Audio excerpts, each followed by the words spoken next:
Welcome to the AiMegos podcast. In this show, we'll talk about how leaders and entrepreneurs can benefit from not only the implementation of AI, but also the innovation and growth in creative thinking that comes with it. At AiMegos, we've seen time and time again how this growth in creativity creates results that directly impact on your bottom line in a very positive way. I'm Lee Hopkins, and I'm the Director of Communications here at AiMegos. Today, I'm talking with our man in France, Gary Cooper.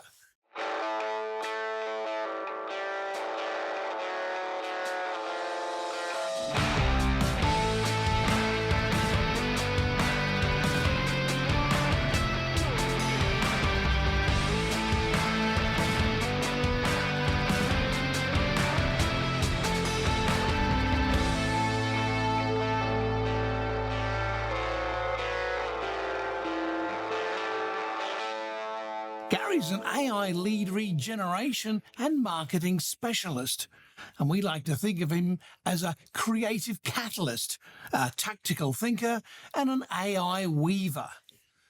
Gary, tell us a little bit about your background. Yeah, sure. I got about 30 years in the copywriting industry, and I started using AI when Phrase came out in Quillbot about 4 or 5 years ago. And I got quite into the technology behind it. So when they released ChatGPT and Claude, Gemini, all of those, I was already prepared for what it did and the ways in which it could help me. So I've just adapted and followed on through the system, really. I think that the building blocks of the initial AI products that came out were very useful because they gave you a foundation. I find now that the people get very confused because there is so much out there, whereas back in the day there wasn't, and you could cope with it. Yeah, I totally agree. I think it's like that comment that you made on the Wranglers group today about how sad it was that that woman who is, got tons of experience and expertise is going to stop publishing stuff because what she thought was she was, talking to lots of experts, but that's not what people really want now. There's so many people coming on board. They want beginners level information, not the expert stuff. The experts are already, running with it. That's right. And I think that that's quite a rarefied atmosphere to teach to. I think that the thing about the teaching and the education is that the beginners are, if you like, where the money is for people.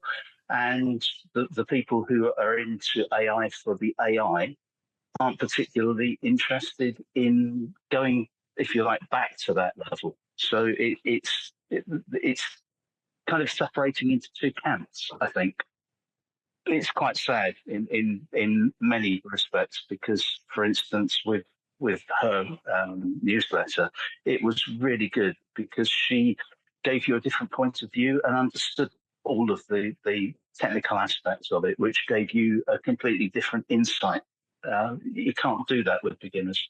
So hence agencies like ours that are able to sort of bring guidance and influence and avoid all the technical stuff that most leaders don't really want to get their hands involved with. Yeah, I agree. I think that the problem is that people who are new to AI have read all of the PR on it and think that it's capable of doing everything straight off. They don't realize that there are different models for different purposes, different prompts for different purposes. The stuff that you use for graphics is completely different from the stuff you use for text. It's completely different from the stuff you use for programming. And that causes, I think, the most confusion. The idea of AI for me is not to replicate what I can do anyway. I can write, and I have written for years, so it won't be replacing that. What I look for AI to do is to do the bits that I hate doing, all of the admin, all of the strategy planning, all of the spreadsheets and all of the stuff which takes me away from my writing. So it's creating time for me to do other stuff. No matter how good Claude is, there's just that little bit of human element, the humanity of us, the soul of us that goes into our own copy, and it can't be replicated in, no matter how good Claude is, for example. I agree. No, absolutely. Gary, you obviously don't have a French accent. You have an English accent. So, how has your experience living in France now influenced your perspective on AI adoption in different cultural contexts? France is an oddball, and I know everybody thinks that, but it's particularly an oddball when it comes to this because they're very cautious. They're not very quick to adopt this kind of stuff. And when they do, they go all in. So it's reached the point where I think that the interest has now been generated and people are beginning to look at it over here. But the EU are very strict with their rules. They brought in the AI Act back in February. And like all EU rules, it takes a time for people to assimilate it and then actually bring it into the workplace. So that's being looked at. I mean, I know that in the Nordic countries, they've already adopted AI for most things. For Finland, Norway, Sweden, they're all very up there with it, but France is lagging behind in it. And the French are naturally suspicious kind of people, and because most of the tech aspects of it are American based, they are a little bit reluctant to use it. I don't know if you remember years ago, they tried to get a French version of Google because they didn't trust Google, and they couldn't make that work. So it's a strange country in lots of respects from that point of view. And then, of course, there's the language. The challenges of AI in multilingual environments is quite difficult. So international business, the lingua franca is usually English, which the French don't like. So there are lots of things which are quite difficult and challenging. I go back in my brain box a little bit, and I try and remember there was something I heard somewhere, and it could be complete nonsense, no idea, but it was that somewhere France has got a lot, or French has got a lot less words in it than the English or British. Yes, it has vocabulary. Yeah, and so that makes it difficult if you're like an engine of some sort, to understand what a particular word means in a phrase, if that word could have 6 or 7 meanings. That's right. For instance, if you go to the doctors, there's only one word for pain, whereas in Australian and English, you've got sharp pain, you've got dull pain, you've got throbbing pain. It doesn't exist in France. It just hurts in France. Wow, that's really stunning. Yeah, that must make it so difficult for. It is. Yeah, it is good. Yeah. Can you share a specific example of how you've successfully integrated AI into the copywriting processes that you've got, and what impact it's had on the results for you, and also, if you've done it, for your clients? Yeah, sure. Off the top of my head, there's a company I work for in California who do podcasts, and they research questions, which the AI can do for me in Perplexity. I use to do that. So they'll give me a subject that they want to explore on the podcast. I will go into Perplexity and ask it to provide me with 20 questions on that subject. I can then go into Perplexity to research the background of those subjects, and it will give me links and references. I can then go into those links and references, and I've set up a project in Claude specifically for these podcasts where I can analyze articles from newspapers, or I can analyze transcripts from YouTube videos or other videos and get short summaries of them. So I can ask it for, say, 12, 20, 50 talking points from any particular article.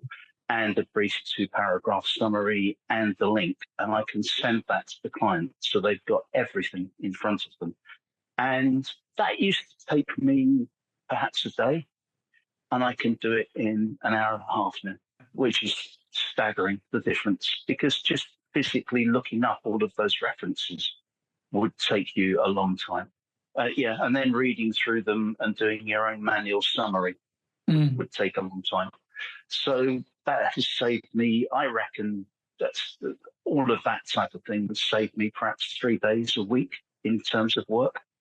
I do a lot of writing of books and things as well, and because I trained in psychology, so I quite often write self-help psychology books. And whereas, the research that you have to go through, going through the databases and everything, manually and search terms. Yeah. Now I just go to Consensus, the app, and type in English what I want, and it goes away and finds all these references of journal articles that are absolutely on point. And it's just like it spits it out in 2 minutes, whereas I'd be spending a week, in the databases at university. So it's a godsend. It is indeed, and for research on that level, it's a godsend as well. Oh yeah, because Consensus spits out a summary of each paper as well. So and Right. if it spits out papers 10 at a time, it will at the top of the page give you a condensed version or condensed summary of all 10 papers of what those papers are trying to say and what they mean. And it's just like I could not do that in a week. It's phenomenal. No, exactly. Yeah. All right, another question. What do you see as the biggest misconception CEOs have about AI in business, and how would you address it? I think there's a big worry from the point of view of CEOs as to whether this is going to replace the human elements and their workers completely. Yeah. Whereas I think that I see my job, if you like, as having to explain that the reality is that it's a tool to augment the jobs that we all do and enhance the human capabilities, not replace them, as we already said, in terms of research and that kind of thing. It's a time saver. And okay, if you are a researcher, you've got far more time to actually go in depth to a subject. Because if you're on a deadline, the biggest problem is things get missed or ignored or forgotten. So this is a way of actually catching up with yourself and enabling you to get more work done in less time. The other thing, of course, is the complexity and the cost of implementing the AI solutions, because when you get onto very, very deep problems, company-wide problems, strategies, all the rest of it, it can become very, very expensive. Programming, that kind of thing, development, all of those things eat computing power. Yeah. It's not a plug and play solution. You also need training. You can't do any of this without learning how to do the work properly, knowing how to prompt properly, knowing how to prompt for the results that you want. And I can see that would be a problem for CEOs, because their people will be off doing courses, and that's a time suck. What they need to look at is the long term for this, and realize that a week spent on a course may well save them a year during the course of that or whatever. It's something that if you like, it's an upfront investment in both cost and time for a company to gain in the long run. I remember reading a Forbes article from about 2 or 3 weeks ago, and it was American focused, of course, because it's an American publication. But the upshot was that if you want to earn phenomenally big money as a contractor, be a prompt engineer.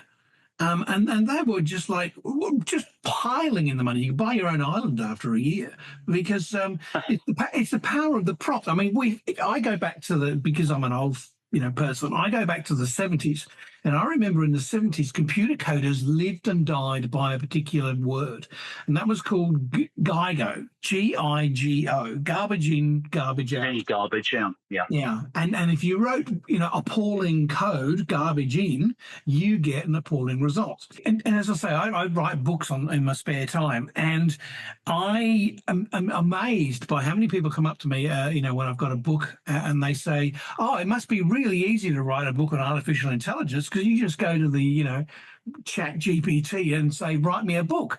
And you and I know that that's not how that happens. And so to bring it back to the example of, a guy or girl going on a 1 week workshop of learning how to prompt, if they come away knowing how to prompt for the result they want to get, you're quite right. That could save the company millions of dollars. Yes. And especially if they put in little twists, like you taught me once, put in little twists about what is it about this topic that would surprise people? Or what is it about this topic that most people don't know? Putting in little twists like that into the prompt suddenly takes you into a new area, and you go, wow, I did not know that. My client's probably going to want to know that. Okay, looking ahead, what emerging AI technology or application are you most excited about for its potential to transform business operations? There are quite a few. I think customer service is one which I'm personally very excited about. The chatbots that we all know and love are a bit clunky, and often you're going to, like my bank yesterday, I'll go in and ask them something, and it will perhaps give me 4 or 5 options, none of which are the ones I want, and none of which it can answer. And so I have to hang on to talk to a human, and the whole thing was a complete waste of time. And what I love about the AI, natural language processing advances that are taking place, is that they've reached the point when they get all the integrations together, where you can actually talk intelligently to, if you like, a person at the other end, which is actually an AI, and it will, using its artificial intelligence, actually be able to assimilate what you're asking, rather, and answer you. It will take into account all of its database of past things. So, for instance, you might phone up to ask about a particular paint that you ordered that was the wrong color, and the AI will look up its database. Oh yeah, you wanted black. What have you got? I ended up with red. Okay, well look, send it back. We can get the warehouse to do you a credit note, and we'll get the other stuff dispatched off to you straight away. That kind of thing. Very simple, but it's not the dumb type of answers that we've been used to. And the other thing that brings on, of course, is the predictive analytics in the supply chain, being able to manage things like that. So keeping the just-in-time stock very just-in-time. That process of the customer service could be linked directly to the warehouse, so they know that they've got this paint going out and they will have to reorder it without any human intervention whatsoever. It would just add it to the next order from the paint supplier. Very clever.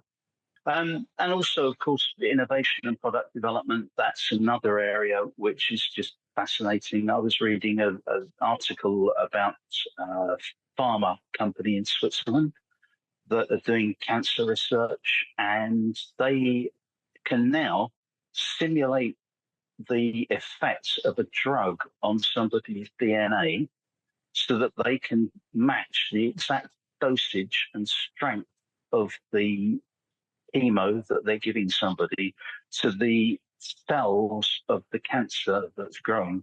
And the accuracy is astonishing. So you don't get all of the side effects, but it's the most efficient way of doing it. They're also experimenting with gold nanoparticles because they've realized that you can heat the gold, but it doesn't react with anything within the body. And the heat destroys the cancer cells without destroying anything around it. And the combination of these two treatments is supposed to be the results are phenomenal on the AI simulations. Few years ago that was the holy grail for pharmaceutical companies, to be able to make a drug that is tailored exactly to you. You know, your drug would be different from my drug, even though it's got the same name on the box. Yeah, but again, it saves so much time and money on clinical trials because they can go straight to the patient and try this out. And well, it is just mind blowing. The whole thing is mind blowing. But, you know, to bring it back to the customer service stuff you were talking about earlier on, I can see a position where, as a customer, I go into my bank's website, I have a conversation with a person, a bot. That bot not only knows all the company's, you know, database, but it also has got me as well, my bank account details, my transaction history and everything. So it can engage with me rather than it's just a generic, please press 1, please press 2. It's just like, okay, Lee, what do you want to do today? You've got this amount there, this amount there. If you do this, then that will trigger that result. And so you can make an informed choice, and you've not spoken to a single person. Exactly. One of the things that I'm working on at the moment is with dead leads. Lots of companies have thousands of leads in their database that they'll never get around to approaching, simply because they don't have the staff to do it. It's very expensive to get call centres to ring and follow up on leads that are quite old. So, for example, if I have a company round to look at double glazing, solar panels, HVAC system, air conditioning, or whatever, I might want to get 3 quotes, 4 quotes. I might want to think about it because it's more expensive than I thought. So the company will put that down on their CRM or their spreadsheet or whatever they use, and it just goes into a computer file somewhere, and that's it. The AI can then come in and just say to them via an SMS message, hey, look, 3 months ago, you got a quote from us for an HVAC system. Are you still interested?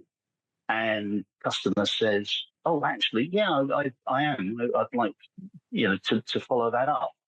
And the AI can make an appointment with the salesperson, or if the guy isn't interested anymore, can just turn around and say no. And the AI will say, well, okay, but this is our phone number, our email address. If there's anything we can help you with in the future, please get in touch.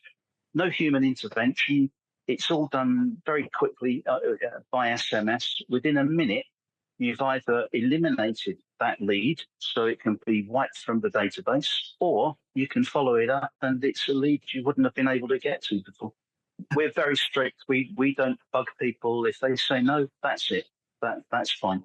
There's no point in keep on following people up with stuff that they're not interested in. The idea is to very quickly eliminate people. We don't want to follow those up. Yeah.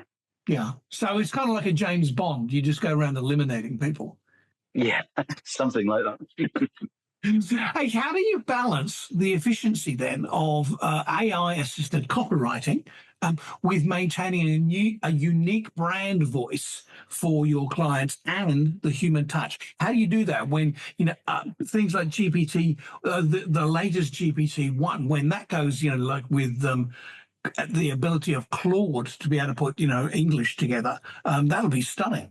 Absolutely. But as you said earlier, nothing replaces your, I don't know what you'd call it, just your instinct as to how the tone of voice, the brand all comes together and what you'd like to put off. I tend to always use AI as a starting point. It's never my final product, not ever, because you do have to infuse the brand personality into everything. And you need to use your human editing skills to refine and personalize everything, both for you and the client. AI is just a tool, isn't it? Final question. What advice would you give to business leaders who are hesitant to invest in AI due to concerns about ROI or implementation challenges? I think the longer you wait, the worse it will be for you in terms of the amount of money you'll have to spend to catch up, the amount of time you'll have to spend catching up. And I don't understand anyone hesitating to get involved in this, because it's just such an important development.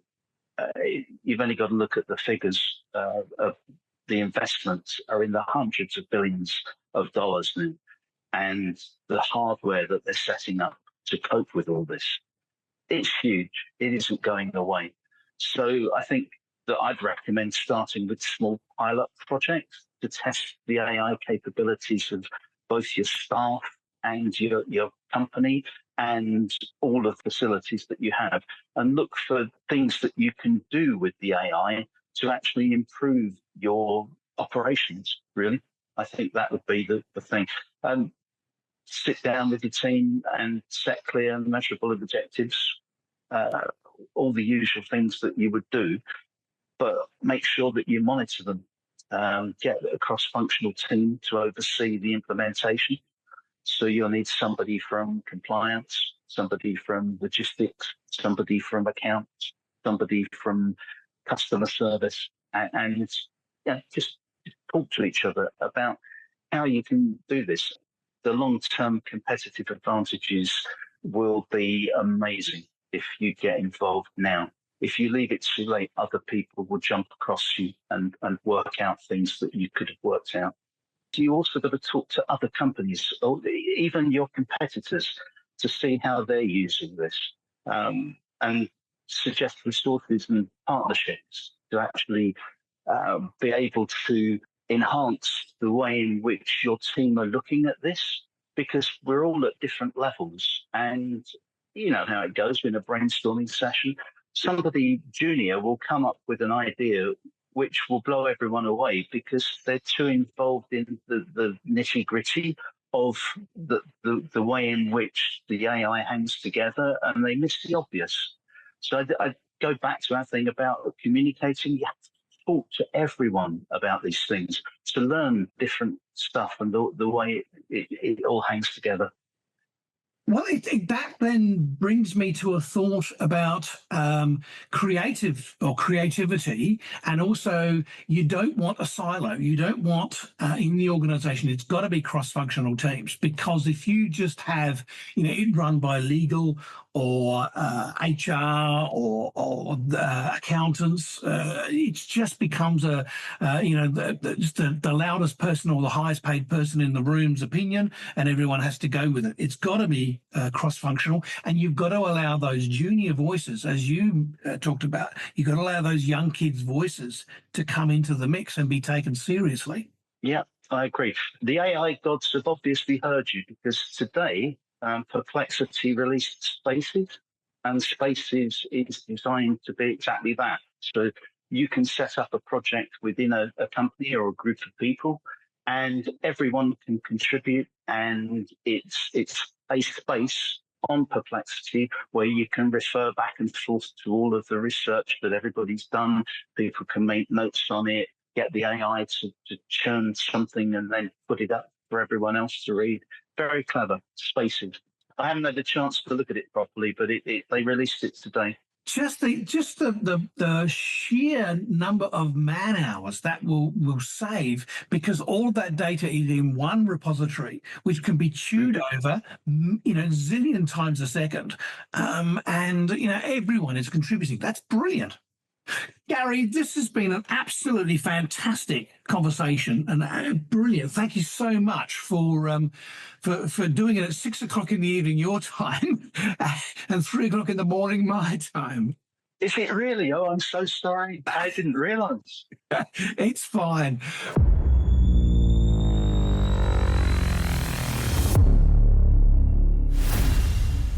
Well, that wraps up this first episode of the AiMegos podcast.